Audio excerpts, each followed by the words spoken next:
All right, Fresh, let's go to our first bowl game that we're looking into. We kind of put this out there. We put a poll out there on Twitter or X, whatever it's called these days. And we said we were going to let the fans decide. So if you don't follow us on social media, make sure you do so you can vote on this. But this time we said the top two highest vote getters would win the fan vote. And one of the winners for the fan vote this week was the Mexico Cure Bowl that's sponsored by Avocados. Avocados from Mexico. We're not sponsored by them, unfortunately. But we got the Miami RedHawks. They're the MAC champions going up against the App State Mountaineers. Right now, time of record, spread is App State at 4.5. Over-under is set at 44.5 here, Fresh. Fresh, we got a lot of interesting things. App State's filled with guys who have jumped into the transfer portal, usually something that happens with the team that overachieves like them. But Miami's not missing a ton right now. So where are you looking at with App State here and Miami? Well, first off, it's a great defensive squad for Miami of Ohio. Like you've seen it all season long. They've been able to really tackle, limit offensive success, get off the field, and that's really what spurred them to win the title. They were able to shut down Toledo in the championship game after losing to after having some ups and downs throughout the season offensively. Their defense clamped down late in the year, and they rode it all the way. They have not allowed more than 17 points since October 14th, and that was a win over Western Michigan. And they're second in the MAC, allowing 16.2 points a game, and they have 34 sacks. The defense has definitely carried them. And they kind of offensive struggles began when Gabbert got hurt and kind of left the lineup, and they've had Avion Smith become the quarterback and start take over for there. Not that great in the pass game, has used his legs a little bit to really maybe add a little wrinkle, but we're going to have to see what he does in the bowl game. Maybe an extra month of practice helping him getting back, because right now it's 48 for 96, 638, which is 50% completion percentage, 2 touchdowns, 2 picks, and he's run for 280 and a touchdown. He was 6 for 16. And just jumped into the portal. This is the fun thing about bowl game, guys, as we're doing this. He is in the portal, Fresh. So you're losing quarterbacks left and right. He was the only wrinkle. Who knows what they're going to have to play quarterback in this game? We have no idea. Got to be a little better than what they were, because he was definitely struggling. Right.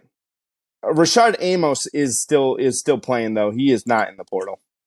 Well, that leaves with one quarterback with almost no experience.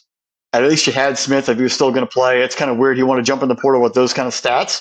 But hey, we move on.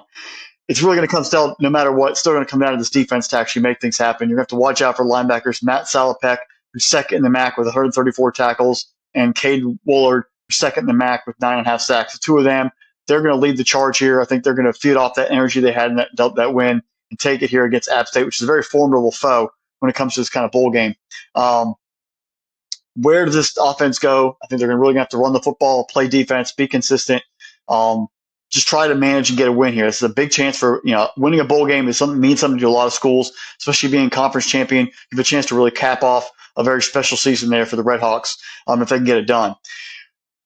But as we all should know, you can't count out App State. I don't care what their record is. They just have players. They have schemes. They somehow just get it done. They went to James Madison, pulled off a major upset. Game day was on campus. Nobody gave them his fighting chance. They took care of business and did what they had to do. Joey Aguilar is the field general. Who knows? He might opt out by the time the game actually starts on Saturday. But 3,500 and change passing, 33 touchdowns, 9 picks, ran for 235 and 2 touchdowns. Leading passer in the Sun Belt. Definitely has the ability. In this offense they run at App State, it's a plug and play. You see quarterbacks come through there, running backs, receivers, and they still keep churning out big-time numbers every single time. I got a feeling against this defense it's going to be a great challenge. What can he do? Can he replicate what they were able to do, manage the football game when they played JMU? Or does this Miami of Ohio defense shut him down? With obviously new players getting more practice time, guys coming in out of the lineup, how's that going to work with the cohesiveness? A lot of App State players, as Habs mentioned earlier, not really going to be around this program for this ball game. So where's that? How do they gel? How do they play? How does this coaching staff keep the core of the guys together and use this practice period to get them going? I got a feeling it's going to be a very exciting football game. It's going to probably start a little slow just because we're going to try to feel each other out. In the fourth quarter, we're going to have ourselves a ball game. And when it comes down to it, I think the Miami of Ohio defense being together is going to be able to get it through. App State might have some players back. They might have some guys be able to step up and make plays. The talent, the depth, the success they've had. I think it's going to mean a little bit more to the RedHawks and that defense cap off the season, and they're going to find a way to grind it out and get a win. The over-under is at 45.5. I'm going to take the under just because I think defense is going to really rule the day on Saturday. But the RedHawks will find a way to cap off a great season and get a dub and beat App State. So the one I'm really curious about, Fresh, is Nate Noel for App State entered into the transfer portal. He was their leading rusher, but Kanye Roberts has really come on strong late in the season there. You take a look at what he did in the Sun Belt Championship. Take a look at what he did against Georgia Southern. 3 touchdowns in those 2 games, 150 yards on 27 carries. You know, the kid's averaging over 5 yards a carry. It's pretty impressive. He's a ground and pound guy. It's going to be interesting, especially if you're an App State fan. While Noel was kind of like your lead back, what you wanted to see, it's going to be interesting to see whether or not Roberts can this be a workhorse type of back. Aguilar's a great run, great quarterback. He kind of spreads the ball around a little bit, but I think the running game is going to be what really needs to kind of chip away at that RedHawks defense. You take a look at what has entered into the transfer portal for Appalachian State. It's a lot on the defensive side of the ball. I mentioned Noel as well, but Miami, the interesting kid that's been around, and you talked about the linebackers, is Wise over there. You have a second leading tackler on the team, but he also leads the team with 7 sacks on the year. He'll be playing in this game. I'm interested to see if he can be a disruptor. Can this Miami team disrupt everything that App State wants to do? And it'll be an interesting one in Orlando. This type of bowl game means a lot to both of these types of programs.